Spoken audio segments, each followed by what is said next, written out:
ఎండు చేపల పులుసు రుచికే కాదండి, హెల్త్ పరంగా కూడా ఇవి చాలా మంచిది. ఇందులో protein, calcium, iron, vitamin B12 వంటివి ఎన్నో హెల్త్ బెనిఫిట్స్ ఉన్నాయి. ఇవి చిన్న పిల్లలకి, ఎముకలకు, ఆరోగ్యానికి ఎంతో మంచిది.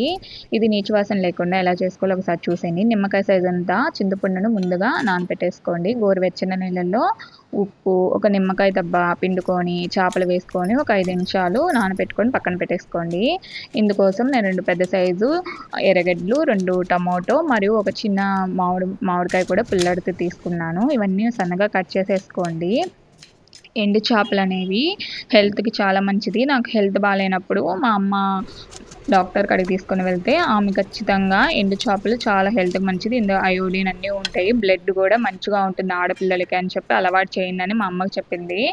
అప్పుడు నేను చిన్నప్పుడు నీచు వాసన వస్తుందని అసలు తినేదాన్నే కాదు.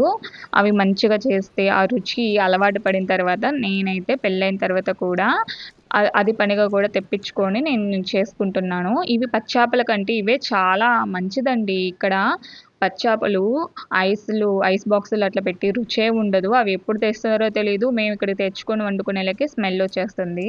సో, వీటన్నిటి సన్నగా కట్ చేసుకొని అన్నీ పక్కన పెట్టేసుకొని క్లీన్ చేసుకొని ఎండు చేప 3, 4 టైమ్స్ కూడా క్లీన్ చేసేసుకోండి. ఇందులో ఆయిల్ ఎక్కువ పడుతుంది ఎండు చేపలలో. ఆయిల్ వేసేసుకొని ఆవాలు, జీలకర్ర, మెంతులు, ఎండు చేపలకి మెంతులు ఖచ్చితంగా వాడతాం మేము. అవి సన్నగా కట్ చేసుకున్న ఎర్రగడ్డలు కూడా వేసుకొని, ఈ ఎర్రగడ్డలు గోల్డ్ కలర్‌లో రావాలి. బాగా వేయించుకోండి. చిన్న పిల్లలకి ఇప్పటి నుంచి అలవాటు చేయండి. ఇవేమీ చేదు కాదు, ఏమి కాదు. నీచు వాసన ఉందని తినరు. మనం పెట్టేదాన్ని బట్టే ఉంటుంది. మనం మంచిగా చేసి పెడితే వాళ్ళు కూడా ఇష్టంగా తింటారు. ఎండు చేపలు పుల్లంగా, కారంగా చేసుకుంటే అబ్బా! వేడి వేడి అన్నంలో ఆ పులుపుకి, ఆ కారానికి మేముండే ఇక్కడ క్లైమేట్‌కైతే మాకైతే పర్ఫెక్ట్‌గా సరిపోతుంది. ఆంధ్రాలో అయితే ఇంకా ఎండలు.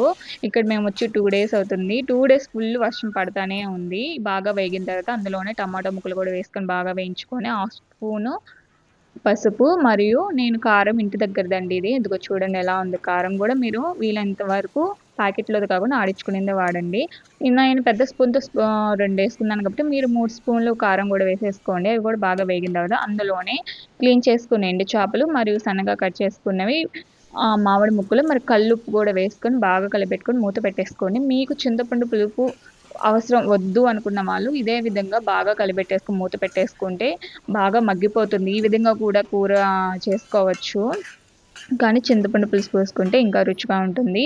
ఇది ఒక 3, 4 డేస్ కూడా ఉంటుంది. ఎందుకంటే దీనిలో ఎక్కువ వాటర్ ఏం వాడం కాబట్టి, ఈ చింతపండు పులుసు కూడా పోసేసుకొని బాగా ఉడికించుకుంటే ఈ ఎండు చేపల రుచి పులుపులోకి బాగా కలిసిపోయి పులుపు, కారం అన్నీ పర్ఫెక్ట్‌గా వస్తే ఆయిల్ పైకొచ్చేస్తుంది. ఇలాంటి మరిన్ని వీడియోస్ కోసం ప్లీజ్ సబ్స్క్రైబ్ సింహపురి రుచులు. మీకేమైనా డౌట్స్ ఉన్నా